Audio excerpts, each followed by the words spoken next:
संतोषी माता व्रत कथा। एक बुढ़िया थी, उसके 7 बेटे थे।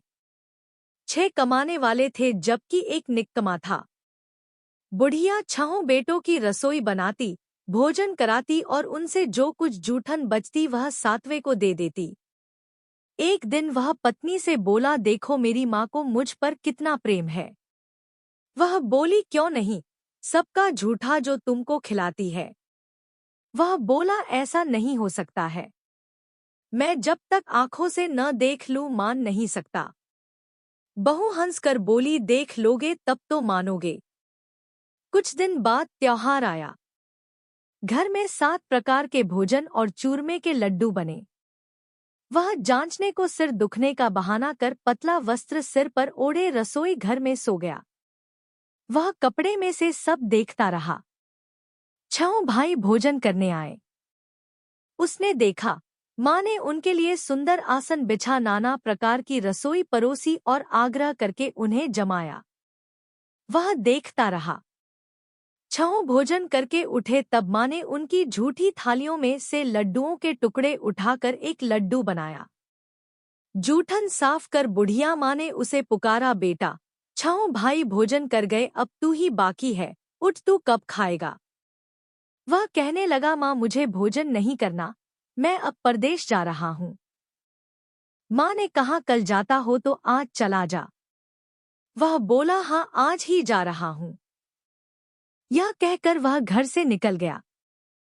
7वें बेटे का परदेश जाना चलते समय पत्नी की याद आ गई। वह गौशाला में कंडे उपले थाप रही थी। वहां जाकर बोला, हम जावे परदेश आवेंगे कुछ काल, तुम रहियो संतोष से धर्म आपनो पाल। वह बोली, जाओ पिया आनंद से हमारो सोच हटाए, राम भरोसे हम रहें ईश्वर तुम्हें सहाय। 2 निशानी आपन देख धरू में, धीर सुधीमती हमारी बिसारियो रखियो मन गंभीर। वह बोला, मेरे पास तो कुछ नहीं, यह अंगूठी है सो ले और अपनी कुछ निशानी मुझे दे। वह बोली, मेरे पास क्या है, यह गोबर भरा हाथ है। यह कहकर उसकी पीठ पर गोबर के हाथ की थाप मार दी। वह चल दिया। चलते चलते दूर देश पहुंचा। परदेश में नौकरी वहां एक साहूकार की दुकान थी। वहां जाकर कहने लगा, भाई मुझे नौकरी पर रख लो। साहूकार को जरूरत थी, बोला रह जा। लड़के ने पूछा, तनख्वाह क्या दोगे। साहूकार ने कहा, काम देखकर दाम मिलेंगे। साहूकार की नौकरी मिली। वह सुबह 7 बजे से 10 बजे तक नौकरी बजाने लगा। कुछ दिनों में दुकान का सारा लेनदेन, हिसाब किताब, ग्राहकों को माल बेचना सारा काम करने लगा।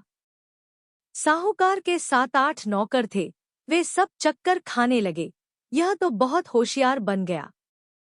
सेठ ने भी काम देखा और 3 महीने में ही उसे आधे मुनाफे का हिस्सेदार बना लिया। वह कुछ वर्ष में ही नामी सेठ बन गया और मालिक सारा कारोबार उस पर छोड़कर चला गया। पति की अनुपस्थिति में सास का अत्याचार, इधर उसकी पत्नी को सास ससुर दुख देने लगे। सारी गृहस्थी का काम कराके उसे लकड़ी लेने जंगल में भेजते। इस बीच घर के आटे से जो भूसी निकलती उसकी रोटी बनाकर रख दी जाती और फूटे नारियल की नारेली में पानी।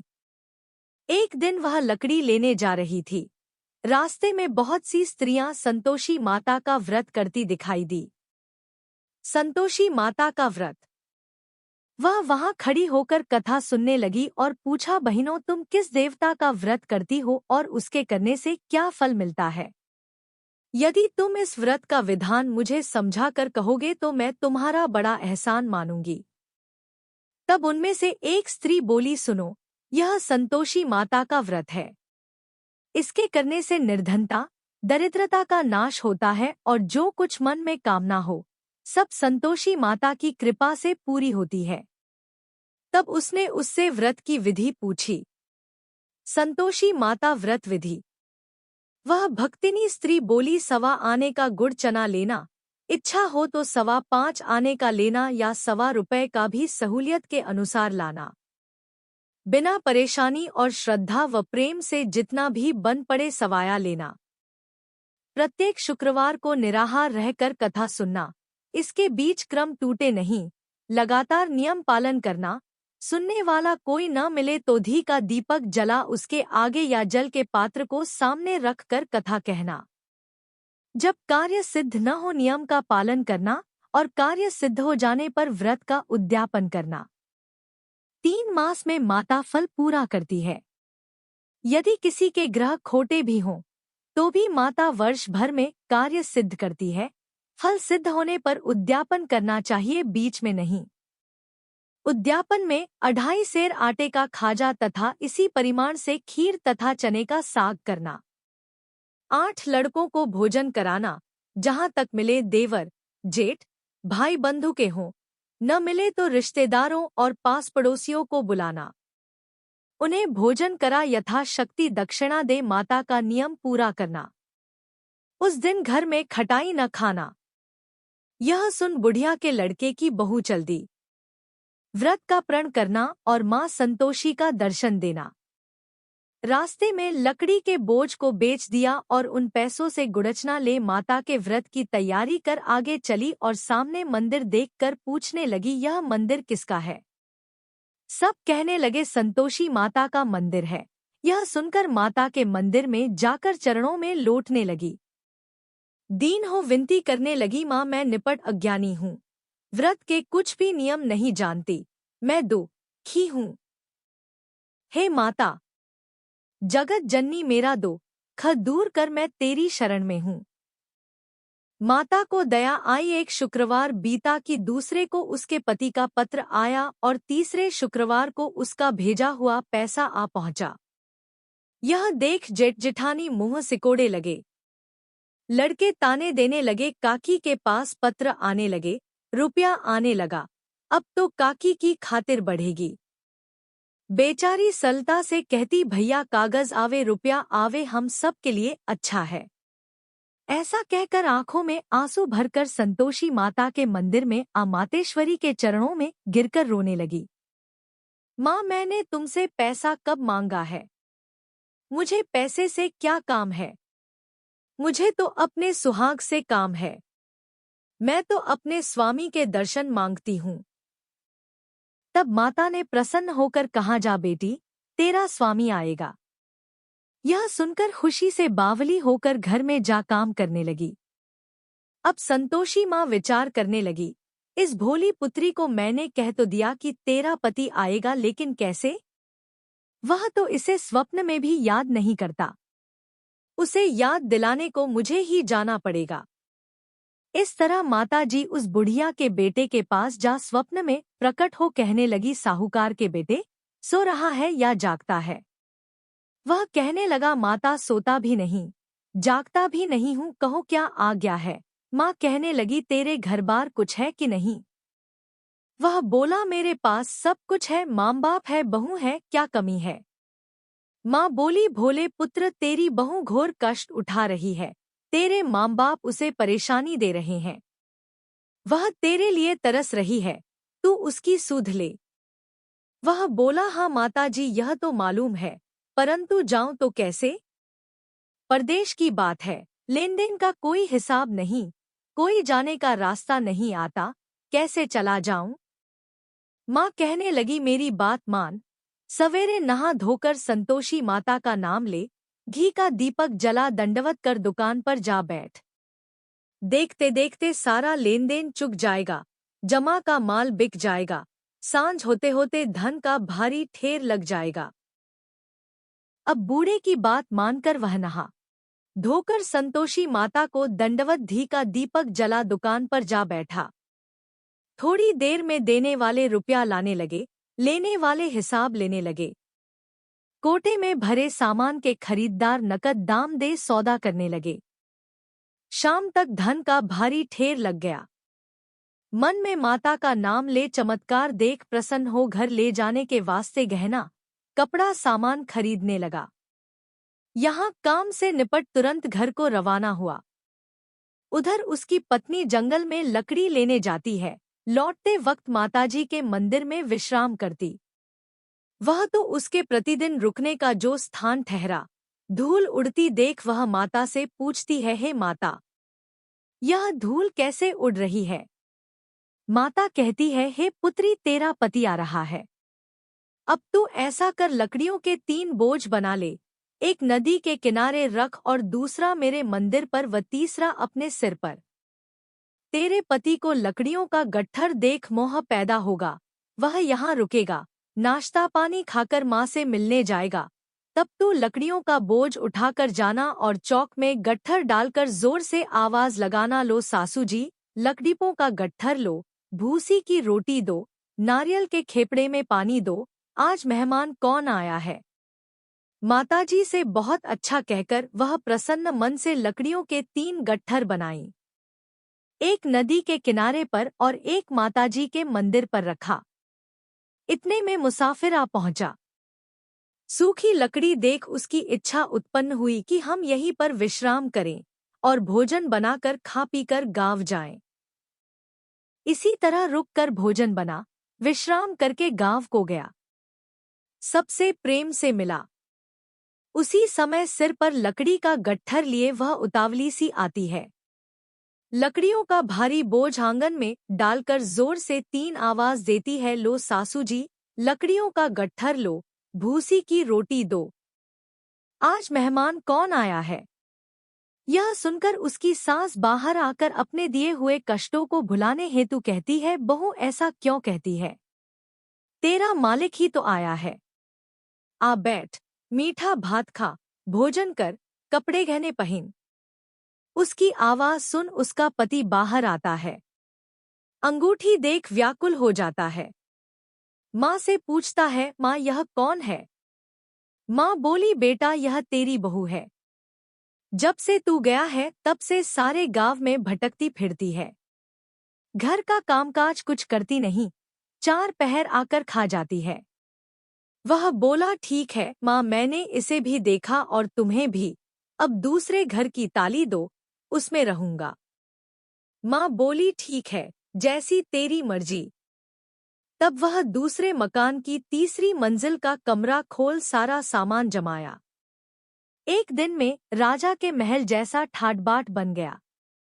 अब क्या था, बहू सुख भोगने लगी। इतने में शुक्रवार आया। शुक्रवार व्रत के उद्यापन में हुई भूल, किया खटाई का इस्तेमाल। उसने पति से कहा, मुझे संतोषी माता के व्रत का उद्यापन करना है। पति बोला, खुशी से कर लो। वह उद्यापन की तैयारी करने लगी। जेठानी के लड़कों को भोजन के लिए कहने गई।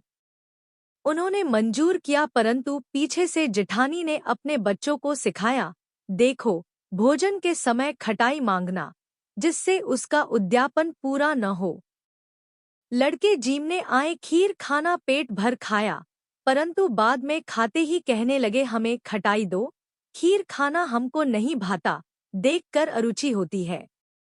वह कहने लगी, भाई खटाई किसी को नहीं दी जाएगी, यह तो संतोषी माता का प्रसाद है। लड़के उठ खड़े हुए, बोले, पैसा लाओ। भोली बहू कुछ जानती नहीं थी, उन्हें पैसे दे दिए। लड़के उसी समय हट करके इमली खटाई ले खाने लगे। यह देखकर बहू पर माताजी ने कोप किया। राजा के दूत उसके पति को पकड़ कर ले गए। जेठ जेठानी मनमाने वचन कहने लगे, लूट लूट कर धन इकट्ठा कर लाया है, अब सब मालूम पड़ जाएगा, जब जेल की मार खाएगा। बहू से यह सहन नहीं हुए। माँ संतोषी से मांगी माफी। रोती हुई माताजी के मंदिर गई, कहने लगी, है माता, तुमने क्या किया। हंसा कर अब भक्तों को रुलाने लगी। माता बोली, बेटी तूने उद्यापन करके मेरा व्रत भंग किया है। वह कहने लगी, माता मैंने कुछ अपराध किया है, मैंने तो भूल से लड़कों को पैसे दे दिए थे, मुझे क्षमा करो, मैं फिर तुम्हारा उद्यापन करूंगी। माँ बोली, अब भूल मत करना। वह कहती है, अब भूल नहीं होगी, अब बतलाओ वे कैसे आवेंगे। माँ बोली, जा पुत्री, तेरा पति तुझे रास्ते में आता मिलेगा। वह निकली, राह में पति आता मिला। वह पूछी, कहाँ गए थे। वह कहने लगा, इतना धन जो कमाया है उसका टैक्स राजा ने मांगा था, वह भरने गया था। वह प्रसन्न हो बोली, भला हुआ, अब घर को चलो। कुछ दिन बाद फिर शुक्रवार आया। फिर किया व्रत का उद्यापन। वह बोली, मुझे फिर माता का उद्यापन करना है। पति ने कहा, करो। बहू फिर जेठ के लड़कों को भोजन को कहने गई। जेठानी ने एक दो बातें सुनाई और सब लड़कों को सिखाने लगी। तुम सब लोग पहले ही खटाई मांगना। लड़के भोजन से पहले कहने लगे, हमें खीर नहीं खानी, हमारा जी बिगड़ता है, कुछ खटाई खाने को दो। वह बोली, खटाई किसी को नहीं मिलेगी, आना हो तो आओ। वह ब्राह्मण के लड़के लाकर भोजन कराने लगी। यथाशक्ति दक्षिणा की जगह एक एक फल उन्हें दिया। संतोषी माता प्रसन्न हुई। संतोषी माता का फल। माता की कृपा होते ही 9वें मास में उसके चंद्रमा के समान सुंदर पुत्र प्राप्त हुआ। पुत्र को पाकर प्रतिदिन माता जी के मंदिर को जाने लगी। माँ ने सोचा, यह रोज आती है, आज क्यों न इसके घर चलूं। यह विचार कर माता ने भयानक रूप बनाया। गुड़चने से सना मुख, ऊपर सूंड के समान होठ, उस पर मक्खियां भिन भिन कर रही थी। दहली पर पैर रखते ही उसकी सास चिल्लाई, देखो रे, कोई चुड़ैल डाकिन चली आ रही है, लड़कों इसे भगाओ, नहीं तो किसी को खा जाएगी। लड़के भगाने लगे, चिल्लाकर खिड़की बंद करने लगे। बहू रोशनदान में से देख रही थी। प्रसन्नता से पगली बन चिल्लाने लगी, आज मेरी माता जी मेरे घर आई है। वह बच्चे को दूध पीने से हटाती है। इतने में सास का क्रोध फट पड़ा। वह बोली, क्या उतावली हुई है? बच्चे को पटक दिया। इतने में माँ के प्रताप से लड़के ही लड़के नजर आने लगे। वह बोली, माँ, मैं जिसका व्रत करती हूँ, यह संतोषी माता है। सबने माता जी के चरण पकड़ लिए और विनती कर कहने लगे, हे माता, हम मूर्ख हैं, अज्ञानी हैं, तुम्हारे व्रत की विधि हम नहीं जानते, व्रत भंग कर हमने बड़ा अपराध किया है, जग माता आप हमारा अपराध क्षमा करो। इस प्रकार माता प्रसन्न हुई। बहू को प्रसन्न हो जैसा फल दिया, वैसा माता सबको दे, जो पढ़े उसका मनोरथ पूर्ण हो। बोलो संतोषी माता की जय।